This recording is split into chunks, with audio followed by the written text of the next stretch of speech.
Welcome to Kick Back with Chris. Kick Back with Chris, the martial arts podcast.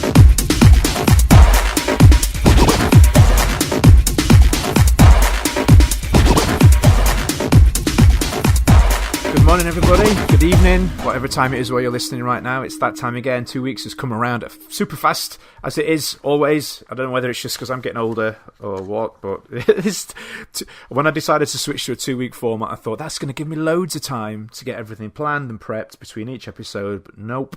It's come around again really, really fast. But no, joking aside, got some cool things going on today. Later on, we're going to be joined by Mr. Mike Fury, who's going to be discussing his book, Life of Action, the follow-up that is due out soon, and his work within the martial arts in general. So that's going to be a good listen. So stay around for that one, guys. But before that, as always, we have some little bits of news, things that I found across the internet over the last, I'm going to say the last few days, really, if I'm completely honest. I'd love to say that I've been sat compiling this for the last 2 weeks, but really I haven't. I've been well, you know how it is, just busy, just purely busy. We've had a lot of assessments going, gradings going in my school this last couple of weeks, and it's a lot of people to get through. Obviously, we're wanting to check that everybody's where they should be, so that's where my focus has been. So the few little bits that I've come across, some interesting ones, some very different ones as well.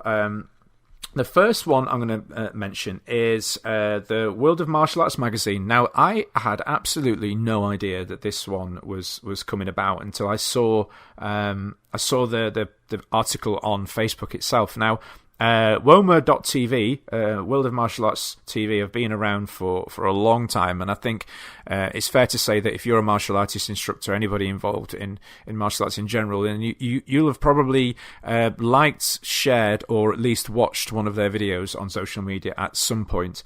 Always good quality stuff.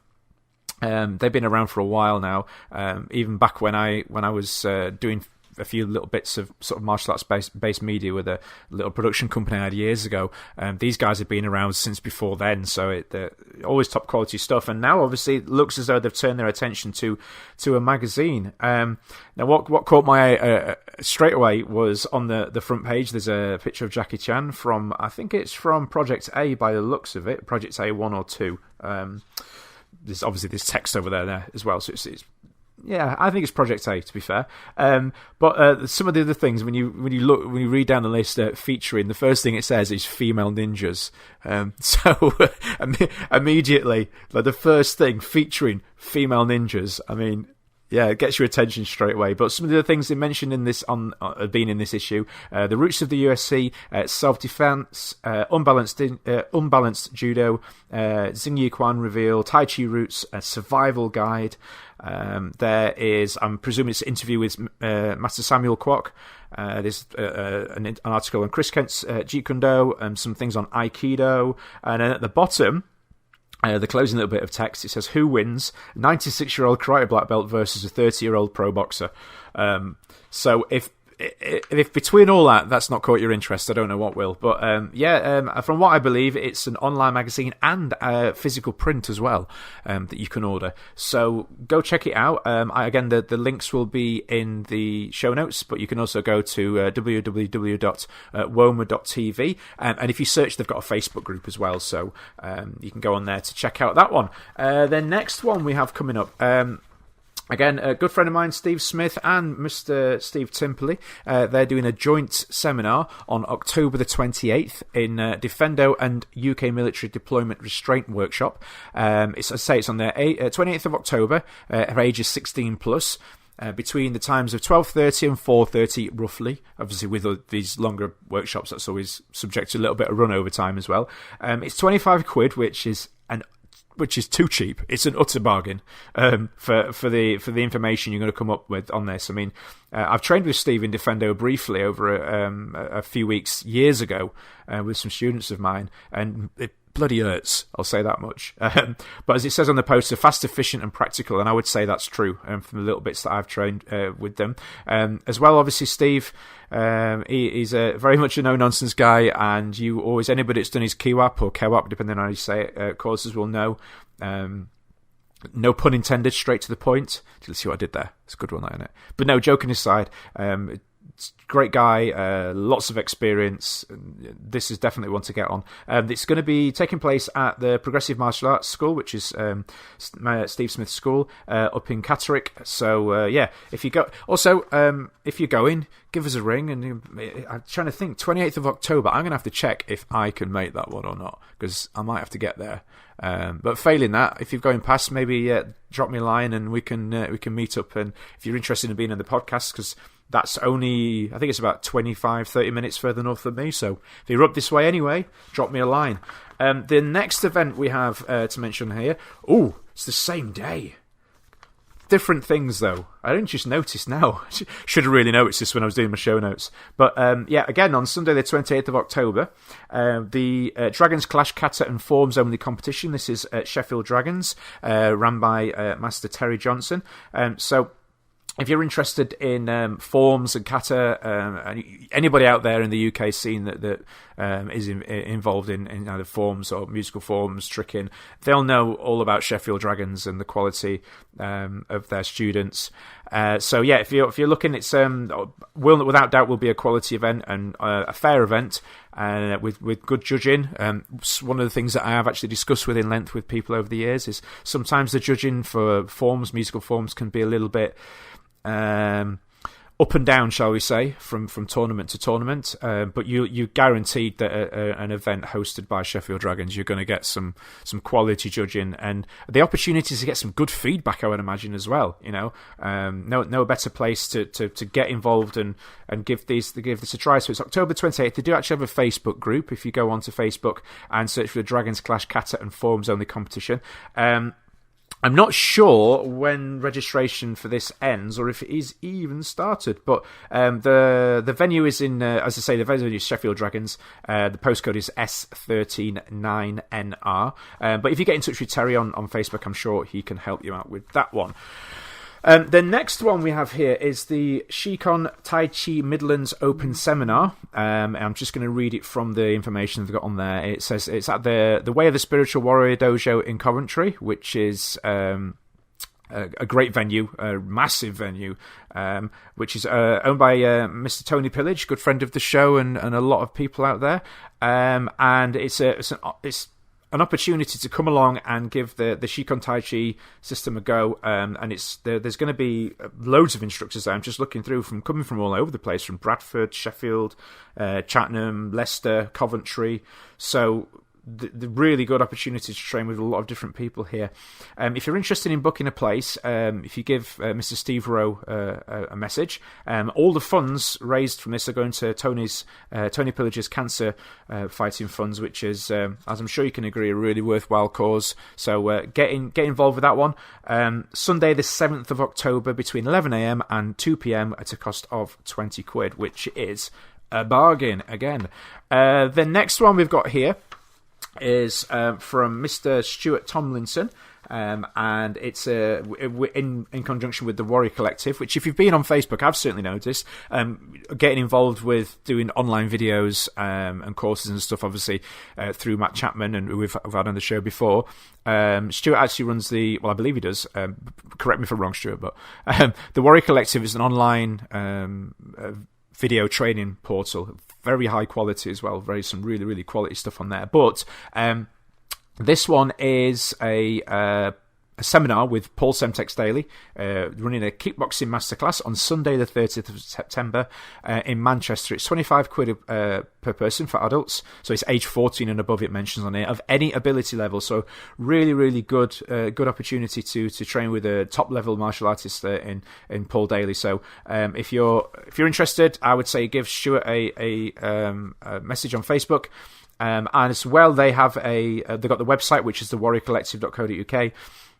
And they've got a Facebook group. So I would imagine if you type in Warrior Collective Paul Semtex Daily Kickboxing Seminar, you should get something on there.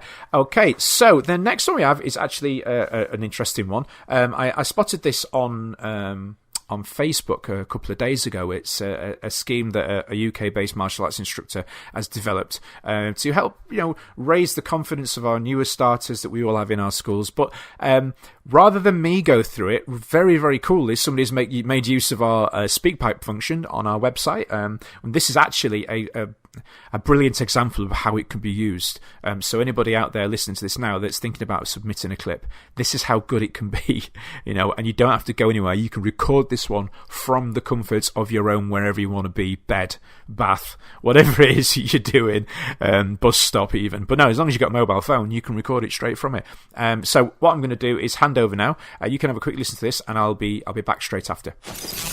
You're listening to Kick Back with Chris, the martial arts podcast, brought to you by www.onlinekicking.co.uk. Hi, Tom Nicholson here at Pro Action Martial Arts and Fitness. Thank you very much, Chris, for inviting us to submit this soundbite with regards to our new initiative. Not a totally brand new idea to the industry. I'm sure lots of your listeners that are school owners, club owners, etc., already possibly do this, maybe without the same structure that we're using, maybe at a different time of year. No such thing as a new idea. I'm not trying to lay claim to this as being mine. But next week, this week for the podcast, we are running in our schools White Belt Week. So we have 15 locations around Northamptonshire, Bedfordshire, Buckinghamshire, and up at Coventry too. We're very, very, very close to 1,000 students now. We hope to hit that by the end of the month. And like most martial arts schools, we are predominantly child focused. So we are a family gym, we are family schools, but we predominantly teach children. It's just the way the market is. So all of my staff, my 20 plus instructors, for the full duration of next week, will be wearing their white belt in the classes. And I think it's inspiring for the children for various reasons. We are role models to the children that we teach, and it's important that we show that in all that we do at all times, not just when we're in the dojang or dojo, depending what style you practice and what you refer to your training hall as.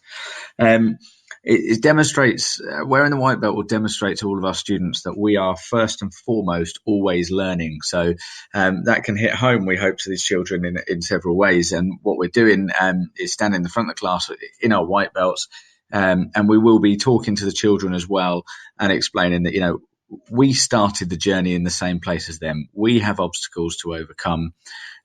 We still do.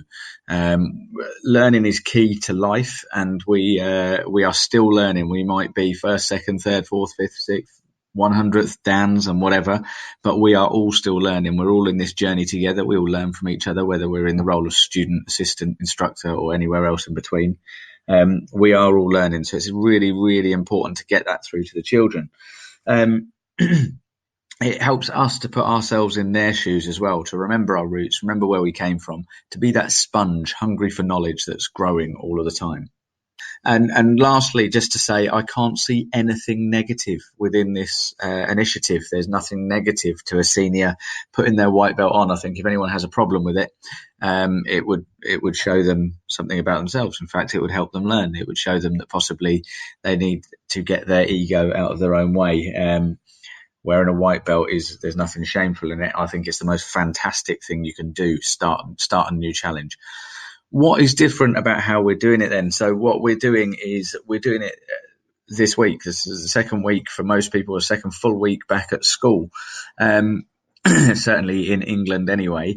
And lots of children are in an environment now where they have new teachers, they're at a new school, they're in a new class, they have new surroundings, new people around them. And it can be a really challenging time for these children. So we're linking that to this initiative in the hope that we can inspire these children to do their very best to overcome the challenge. Their role models have done it, so can they, and to build that belief within them. What we've then done is gone a little bit further, and we've tried to make this an industry-wide initiative for various reasons. And I started off thinking about that and thinking about England, then thinking about the UK. And then I actually thought, well, there's no reason why this can't go beyond that and spread around the whole world. I have a huge goal to positively affect the lives of people, predominantly children, but anybody that I can come into contact with around the world. And we've gained support from people who are now running White Belt Week this week alongside us. They're going to be sending me their images, and we'll be putting them up on my personal Facebook profile as well as on my company pages and things. So if you want to follow there, please do. Personal profile is Tom Nicholson, and the pages are obviously all linked to Pro Action Martial Arts and Fitness. But what we're trying to do is get as much support around the world as we can. And I'm very fortunate to have a lot of international friends in the martial arts. So we are already have representatives spreading it throughout Australia, that's right, the other side of the world. And we're trying to capture everyone in between throughout New Zealand. We've got somebody in America spreading it throughout their schools and through their contacts and network. Scotland, so England, Scotland, New Zealand, Australia, Holland. I apologise if I've forgotten any that have jumped on board, but I'm doing this straight out the top of my head. So huge support. And if there's people internationally listening to your podcast, listening to this, please contact me, get involved, just send us the pictures and start doing it. Get your white belt on just for 1 week. I think it'll be huge. And the other reason, as well as in addition to positively affecting the lives of children throughout the world, is actually for our industry.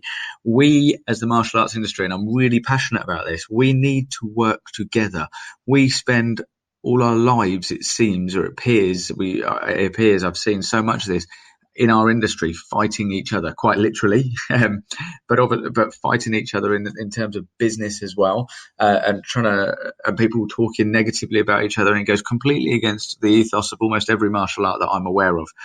We need to come together as an industry. Our industry is tiny, and we need to make it bigger. If we can all unite in initiatives like this, we can get the ordinary people, the non-practicing martial arts people, Joe Blogs out there on the street talking about fantastic initiatives that their local martial arts school does. It will boost their profile. And if you and 3 other schools all in the same street all do it, it will boost all of your profiles even more. In fact, even more so. You'll get an exponential benefit there. And it'd be really, really great to have something where it's hugely positive for our industry. We all come together and we can grow from it. And actually, we're genuinely growing and developing these children. So that's the initiative. That's what I'm trying to do. If you want to jump on board, do it now. Thanks very much for listening. And hopefully I'll be back and speak to you all soon. Thanks for the opportunity, Chris. Very much appreciated. You're listening to Kick Back with Chris, the martial arts podcast, brought to you by www.onlinekicking.co.uk. So big thanks to Tom for submitting that audio clip. You came across very well, sir. Very well, sir. I think definitely have to get you on the podcast. This is me actually reaching out direct to you at the minute, sir. We'll have to get you on the podcast sometime for a chat, talk about what it is you're doing with your school and things. I think that'd be a really cool thing. A lot of listeners would really appreciate your time on that one. But just coming back to what you're talking about, sir. Yeah, really interesting idea. I know it's one, I think you touched on this a little bit. There are some old school guys out there who are probably a little bit like, oh, no, I can't wear my white belt. But thinking back, we're in a very different age now, and I really do think it's a really good initiative and one that could be rolled out on a larger scale. So I'm very, very much up for talking about this a little bit more and getting you on the show sometime to talk about your school, your work, and obviously this initiative and how potentially it could be rolled out on a larger scale going forwards. The message at the end, though, with regards to fighting within the industry is definitely something that us as an industry, as martial artists, are really, really good at doing. Seemingly, not everybody, but sort of collectively as a group overall, it is something that does seem to feature quite heavily on social media, and actually leads really quite nicely into what I wanted to discuss today, which was, unfortunately, something that I've seen more and more over recent years, and very recently, with regards to a friend of mine who I won't mention him or his school, for various reasons, and I also won't mention the other instructor or school who are potentially involved in this. But I think it's something that, regardless of naming names for obvious legal reasons, it's something that people can identify with and have probably had experience with themselves, or maybe look, let's be honest, maybe you're one of the people that has done what I'm about to talk about, and hopefully hearing this will make you potentially think twice about it. But what I'm wanting to discuss, I'm just actually getting the notes up on my phone at the same time here, because I was actually writing a few bits down on this one at the same time when I was seeing this coming up on Facebook. Originally, I did actually have a different subject I wanted to talk about, but this one obviously took importance, took precedence over it. So what I wanted to talk about is instructors or school owners, managers that go around writing bad reviews for other martial arts schools online, and the effects it has, the implications for us all. Now, I think the number one thing that we have to remember here is that this sort of behaviour, it damages all schools as a whole. Writing a bad review online about another school is damaging for the industry, for schools as a whole, because you may feel you've got that little get back at them for whatever reason. You may justifiably have a reason to be unhappy. I mean, we've all had it. I've had it locally. School owners and instructors carrying on in a not particularly ethical manner, and the temptation is there to go and try, I don't know, maybe warn everybody, I suppose, but maybe doing it on a public forum, on somewhere where you can actually go and actively review the school and its services. It's not. I don't feel it's the place to do it. It's not very becoming of us as martial artists and instructors to go doing that. But the more important thing with this first point is that it damages us all. A lot of the times I think school owners and instructors in particular, we get into this thinking of seeing the other martial arts school as being our competition, when in reality they're not our competition. Football, swimming, tennis, Xbox, Netflix, these are the things that are our competition, not the other martial arts schools. Positively trying to promote and raise the profile of martial arts should be in our best interests. If a school close to you is carrying on in a way that you don't feel is very becoming, then leave them to it. Unfortunately, in this particular instance, the school I know to be a very, very a school of very high standards, and the school that people are surmising are behind it. I think, and I can understand why. I don't particularly agree with the way that they carry on their business, so it is particularly. It's a difficult one for me personally, but again, you've just got to sort of rise above it and ignore these people when they do it. That's not to say that they shouldn't be doing it. Absolutely, they shouldn't be doing it. But I think that the temptation is there, and I can understand why some people do it. But what we've got to remember is, as instructors, if we're going to stand in front of our students and talk about tolerance and respect, then we have to be living by those, and if you're going to go out there and write negative reviews about other martial artists and schools that are a complete bunch of lies, just to sort of better your position financially, then you really should be taking a long, hard look at yourself. I think. Sometimes as well, some of the instructors that go around behaving like this, they actually started out in a good place of quality martial arts background, and unfortunately at times the business side can just perhaps overtake a little bit in their mind, and they forget where they come from, and they forget the messages that they were taught either as youngsters or young adults when they first started out. The heart of this, we are martial artists, and really we shouldn't be going around behaving in such a unethical, disrespectful manner. And as I've already said, focus on your own thing. Concentrate on your school and your students, what you're doing, rather than going around writing rubbish on the internet about other schools. Yeah, I think essentially that covers it all. But I think it did tie in nicely to what Sir was saying before in his message about his white belt scheme. Is that there are, unfortunately, there's a lot of negativity on social media at times, and don't be that person that adds to it, I guess I'm saying. Right, so Moving on now to our changing up completely now. Moving on to our interview with Mr. Mike Fury, who's very, very kindly given his time. He's a super busy guy, as you'll hear, busy with a lot of things, and really, really thankful and grateful that he was able to come on the show. We've been busy trying to coordinate times with a number of guests, Mike included. I've actually been reading his book, Life of Action. I'm going to put the details in the show notes.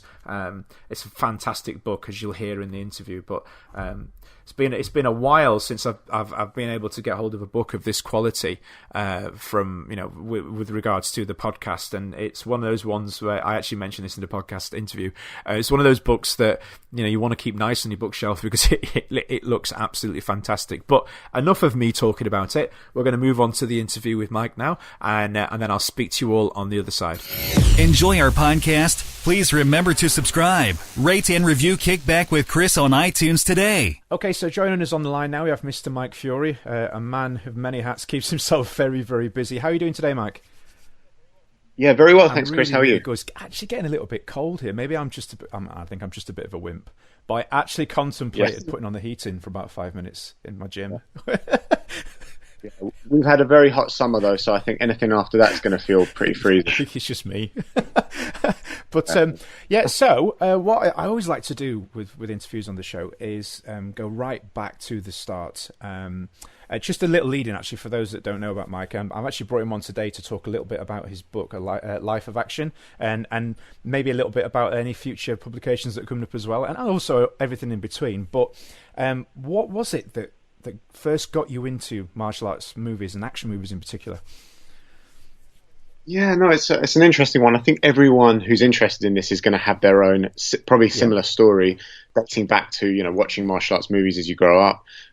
For me, I was always a big film fan, watching films with my dad, and that wasn't just martial arts or action. It was obviously kind of mainstream Hollywood stuff. But I do remember the martial arts and action stuff in particular having a really big effect on me as a child, which continued as I was growing up. And yeah, it's just some films that sprung to mind. Definitely the Bruce Lee films. I watched them all on VHS. Van Damme was a massive influence. Jackie Chan, and actually one film in particular, which is possibly not the single best film, but one that just did have an effect on me, was No Retreat, No Surrender. Watched as a kid. I just remember a friend of mine at school had it on video. We put it on, and obviously when you're a child, you don't have the best attention span, so I think we just fast forwarded all the dialogue bits and just got to all the fights. But yeah, it was really good fun. And obviously you watch it again later and you appreciate it for like its funny qualities. But yeah, it was really films like that, I think, that really set me on that path. Yeah, I can empathise with that completely. I mean, the film that first got me into wanting to train in martial arts in particular was Karate Kid, which is the same for millions out there. But the first film that actually sort of caught my attention to martial arts being a thing was, as we do as kids, we're inquisitive. Oh, look at these VHS tapes lying around. What's this one? Well, that one's talking about a dragon. That'll be good. Stick it in. And then there's this larger than life, almost sort of comic book style action star beating up all these people. And I'm like, who's this guy? And of course it was Enter the Dragon. And then I used to sort of sneak watch that on repeat. Sorry if my dad's listening now. I used to sneak watch that on repeat over and over again, to the point that I wore the tape out. And that was I think we all have those, don't we? I mean, what was another one? Best of the Best was one for me as well. Yeah. As a kid watching it on loop.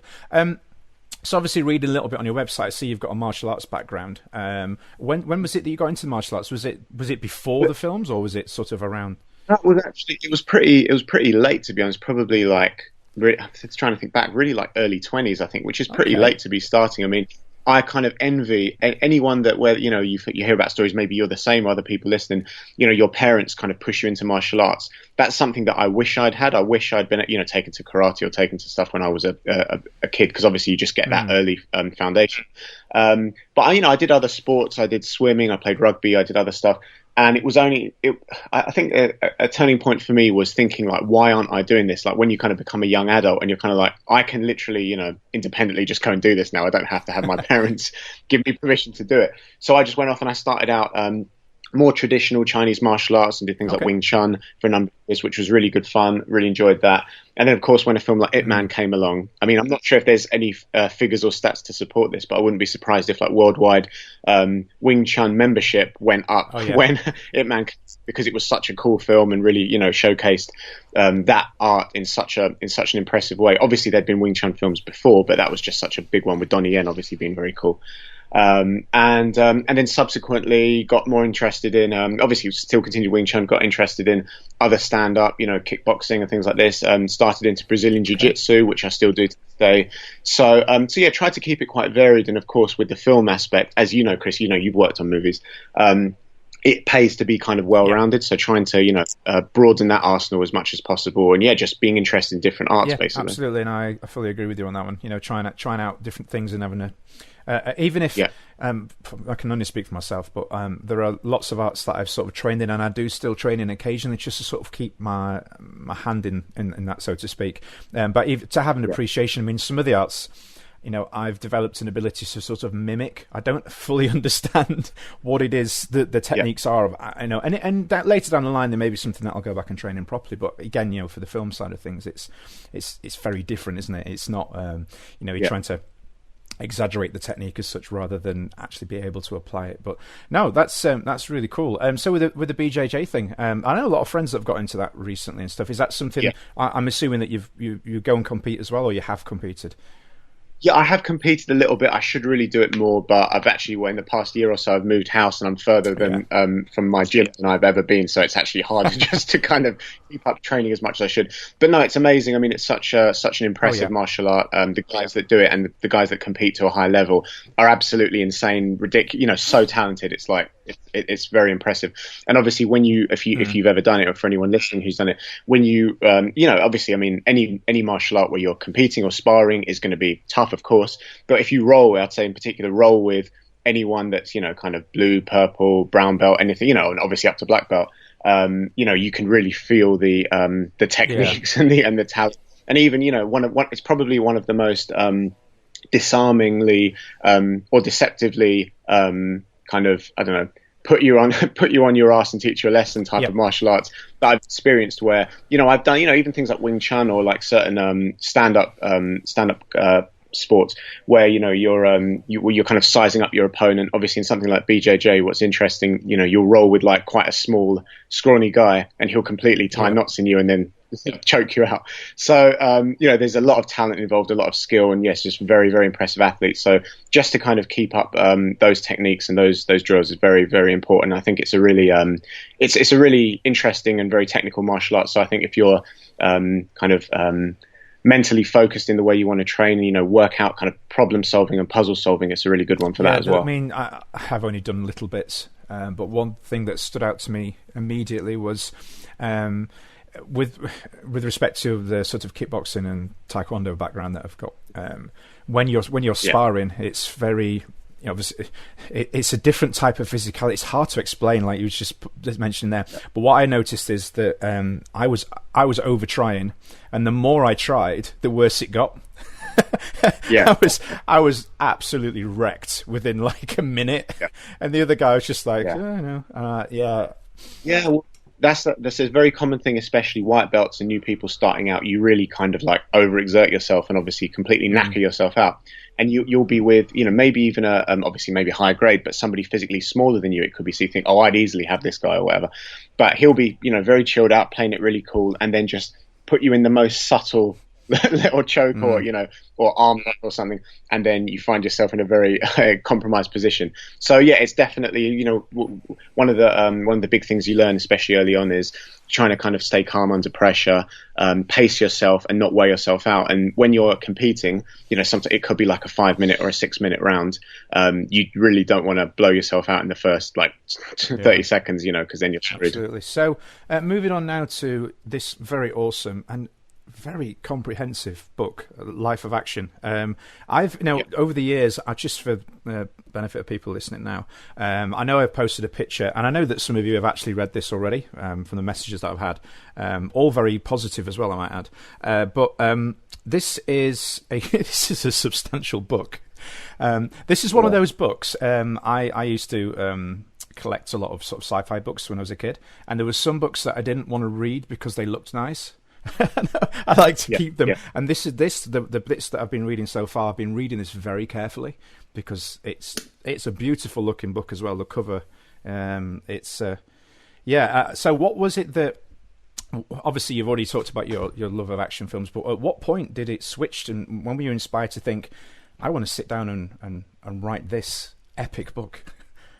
Yeah. Well, for me, I think I always enjoy talking about things that interest me, and that's something that my long-suffering wife has to endure. So talking about films, interested in it to an extent, but it's like I take it to another level of obsession. So I think just writing about any subject.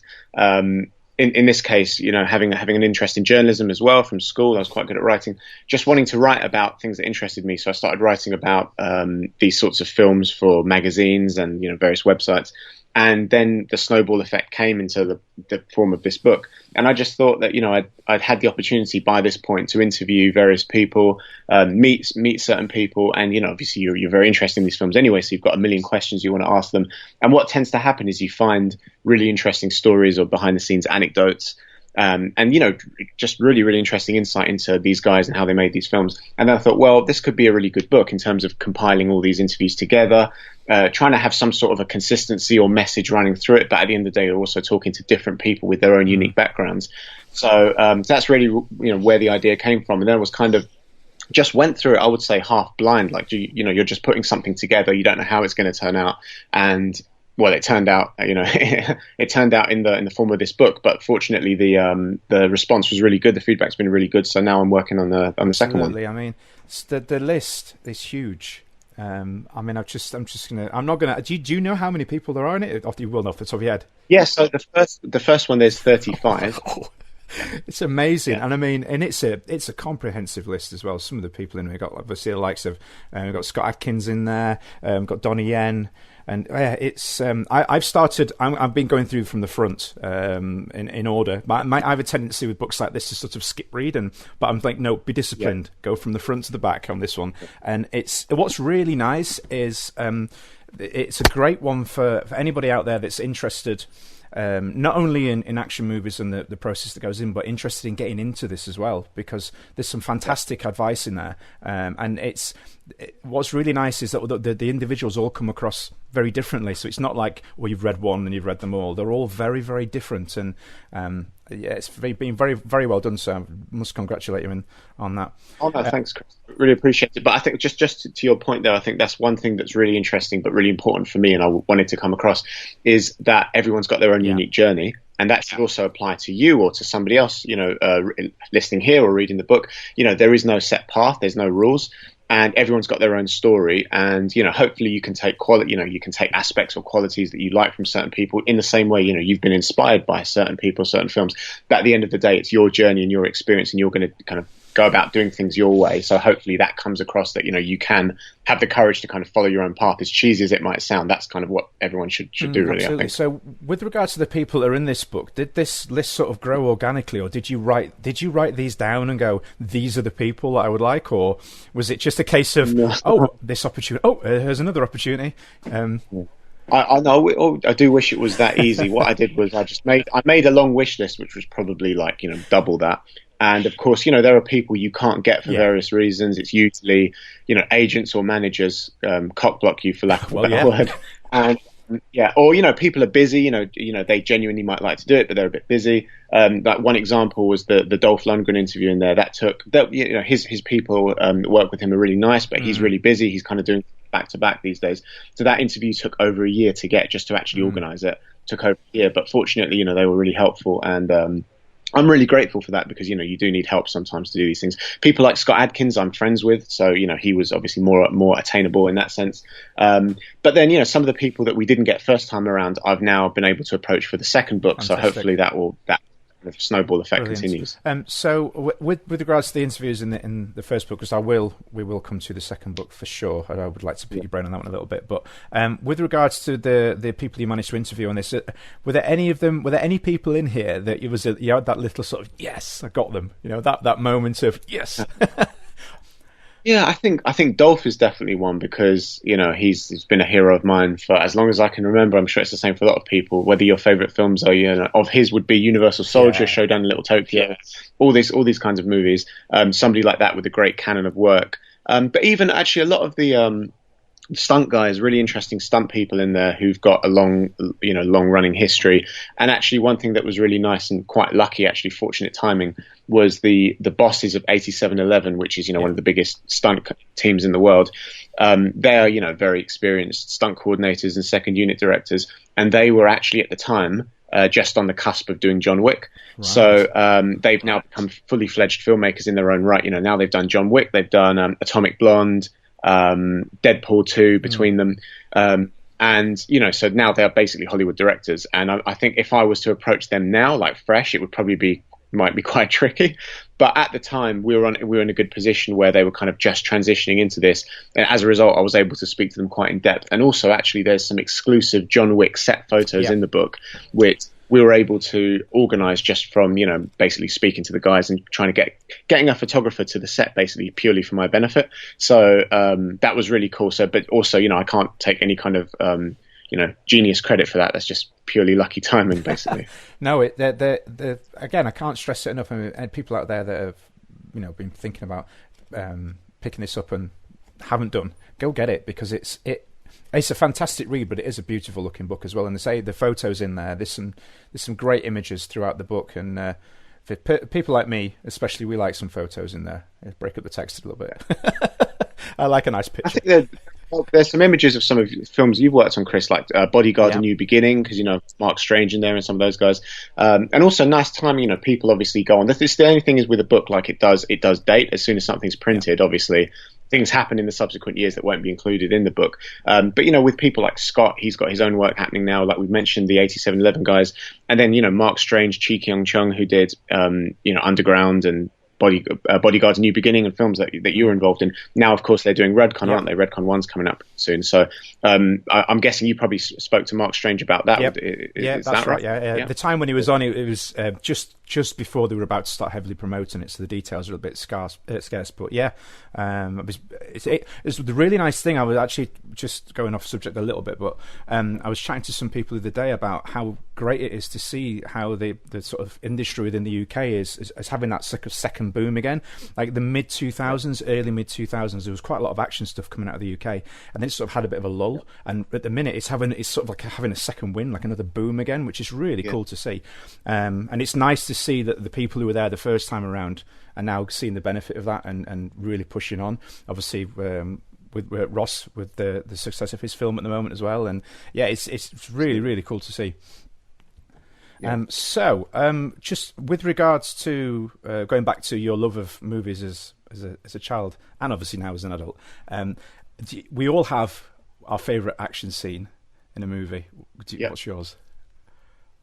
Our action scene. Well, I always say my favourite film. I'm kind of boring and notorious for this, but The Warriors is my favourite film of all time.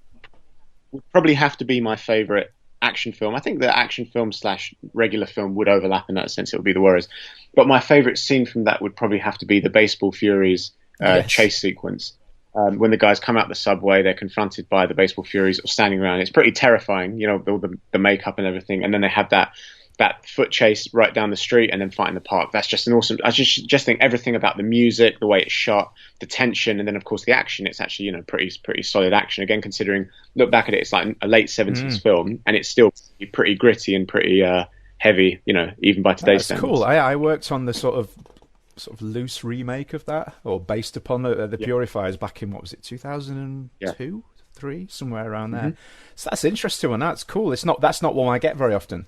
But no, it's a great movie. Great movie. Yeah. So something a bit different now. I'm just browsing through your website, getting some information, background, and all that sort of thing as you do. And I noticed that you're also a musician. Can you tell us a little bit about that?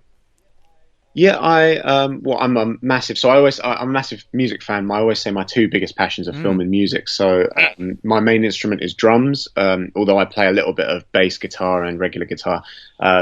And yeah, just big fan of lots of different types of music. My main genre would probably be rock and roll and also punk rock. So I listen to like hip hop and other stuff as well. And sometimes in the gym, for example, you want different types of music or just something else to kind of keep you motivated. But I play in a punk rock band. I play drums, and so that's something I've done for a number of years. And yeah, really, really good fun, good therapy as well. I think in the same way, gym is a good way to to kind of let out certain aggressions and certain stresses, music and hitting the drums is a good one as well.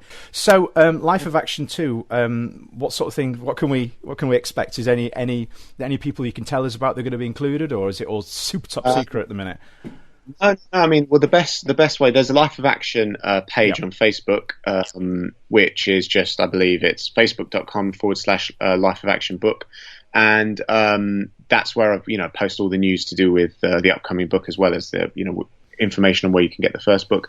But what I've been doing is announcing every week on usually a Wednesday. There's no particular reason, it just happened to be the day that I started on a Wednesday. Announce a new person that's in the book every week. Cool. So I've now almost entirely finished the book, so I've got like a backlog, but I'm announcing people that you can kind of look forward to in the next book. So we've had quite a lot of people, like Frank Grillo's in there, which is very cool. Heidi Moneymaker, who's a very, very talented stunt woman. Gareth Evans, who directed The Raid. Marco Zaror, who people will know from Undisputed 3, and some of his martial arts films from Chile, which is really interesting. Michael Jai White. Rob Cohen, who directed The Fast and the Furious and Triple X, and various other people. So there's, and it's again something I wanted to get across. Same as the first book, is a real mix. So there's people from people from the East, people from the West, filmmakers, actors, stunt people. So there's a good variety, but again, all with the connected lineage of martial arts and or action movies, basically. So that's a good place to keep up to date, and we're aiming for a release date of either really late 2018 or potentially might be early 2019 for the next book. Obviously I'd like it as soon as possible, but these things take time. I'm really looking forward to it. I mean I'll have hopefully finished this one by then. I'm one of these I'll pick up and put down over a long period of time, and I want to take this one in properly. Yeah. Cool. So earlier on, just before the call, we were actually chatting a little bit about the film festival that you ran at the weekend. Yep. And obviously, I really wanted to get there for the last 2 years, but both times I've had something with my business that's come up that it's meant I've not been able to get there. But it is fantastic to see. In the UK, film festivals specifically focused around sort of the martial arts genre. I just wondered if you talk a little bit about what you were doing there and how you found it the weekend. It's a really, really good event. The team work incredibly hard. It's called the Fighting Spirit Film Festival, and this was, I believe, the third year running. So people can look out for it next year. It's not always in London, actually. The previous event was in Birmingham. They did the Accident Man premiere, and so Scott Adkins was there for that, and some of the other teams. So I think they're going to try and do more regional shows as well as London. So I know for some people it's a bit tough to get to London, but I think it's pretty much the only martial arts or action related film festival in the UK, at least. So it's quite unique in that sense, because of course we can occasionally see these types of films at other maybe mainstream festivals, but to get a specific action related film festival is obviously quite unusual. So it's nice to kind of capitalize on that. And it does mean that everyone that goes there is going to be into the same kind of stuff as you, which is good. And they tend to screen some premieres. So this year it was really cool. They had The Debt Collector, which is Scott Adkins and Jesse Johnson's new film.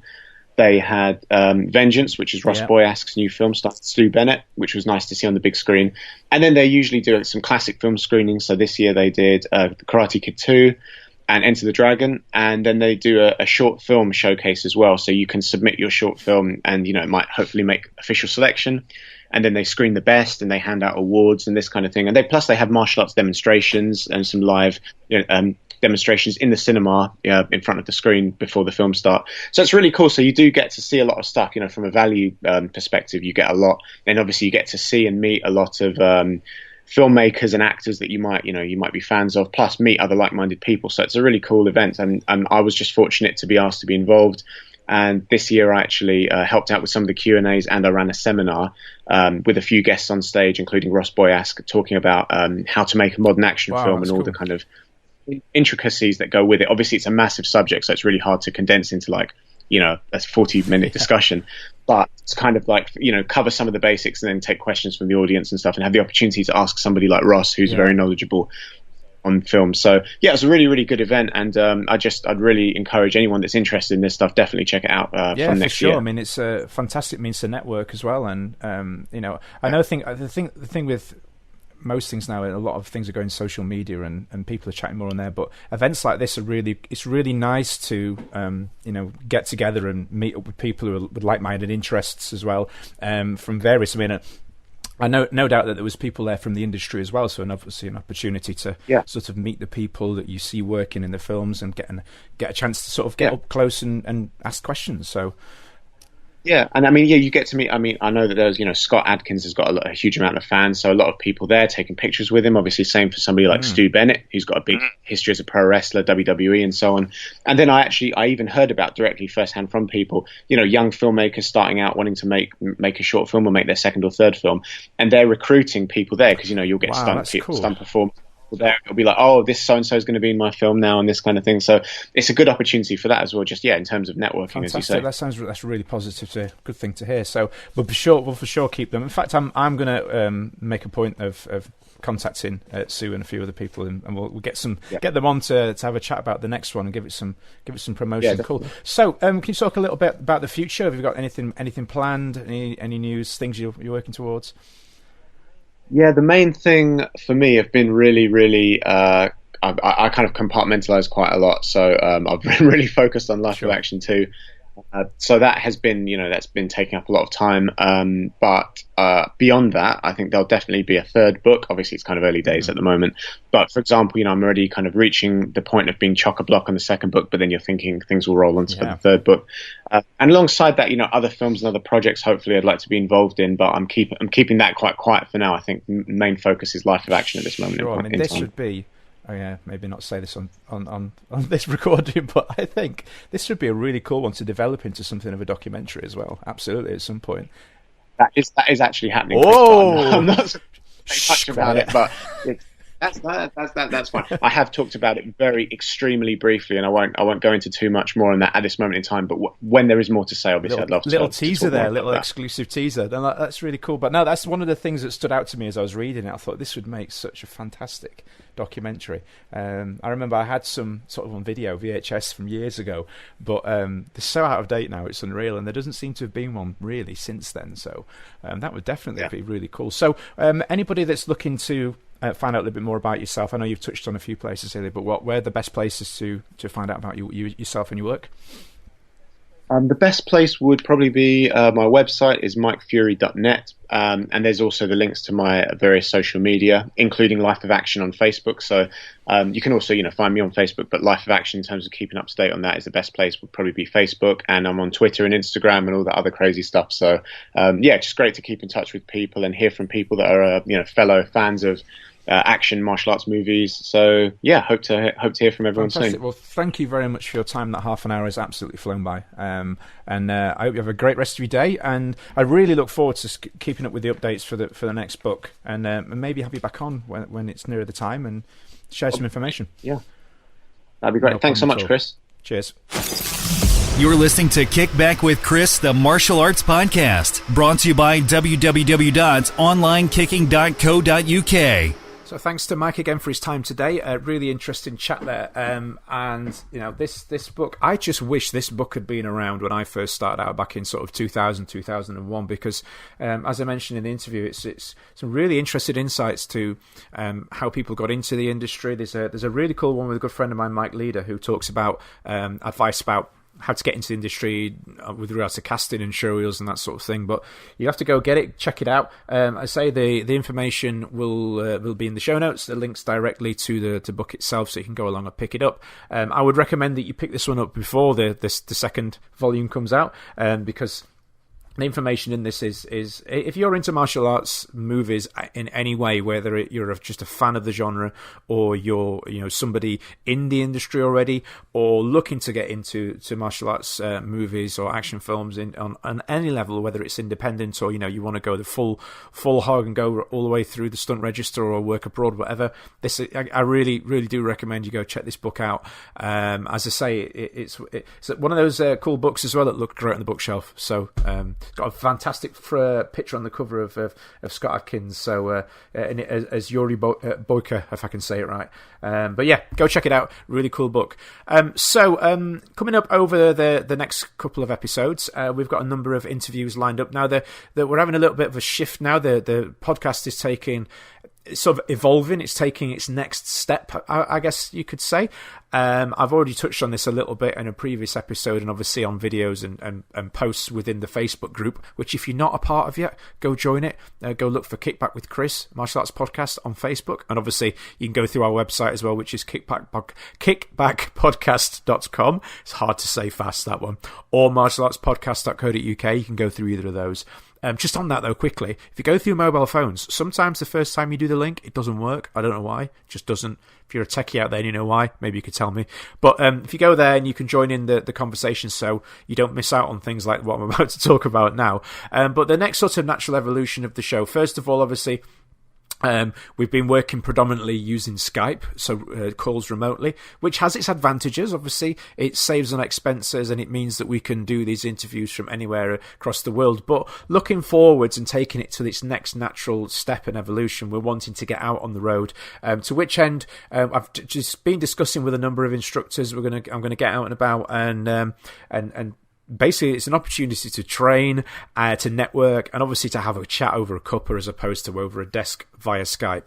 A little bit more personal, and a bit more like a bit of a chat, I would say. So, if you're interested in being on the show to promote your school or your teaching, your work, whatever it is that you're doing, events, that sort of thing, please do get in touch. I'd be happy to work something out. At the moment, if you're sort of anywhere upwards of maybe 45 minutes away from me, I'll be looking at weekends, but anywhere sort of with 45 minutes to an hour or so within my location in Knaresborough, which is in North Yorkshire, then Monday to Friday is absolutely possible as well. But get in touch with me. So a number of guests lined up. We've got I'm really, really pleased to say that we have the person behind the phenomenon, the Facebook group that is McDojo Life. It's also on Instagram. Recently featured on Joe Rogan's podcast and a number of other shows. He was on Master Ken's Facebook group as well. YouTube page.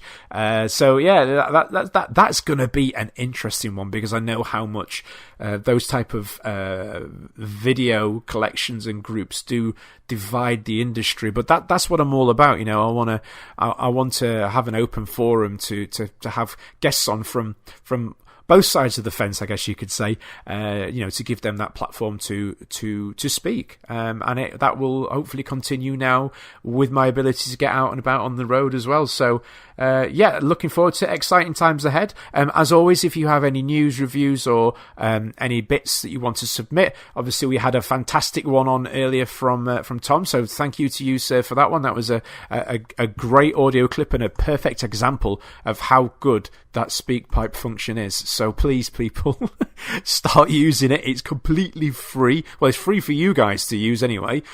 So yeah, get it used whilst it's on there on the website. If you go to kickbackpodcast.com, little orange button where you can press it from your phone or your tablet or your computer or whatever it is you use, and submit a 90-second recording, multiple recordings. Obviously, that one that Tom sent, I think it was over 5 recordings, and then I just edited it together for him. So, please do, you get it used. If you've got something to promote, you want to talk about a subject, you don't agree with something I've said, whatever it is, you can even sing me a song.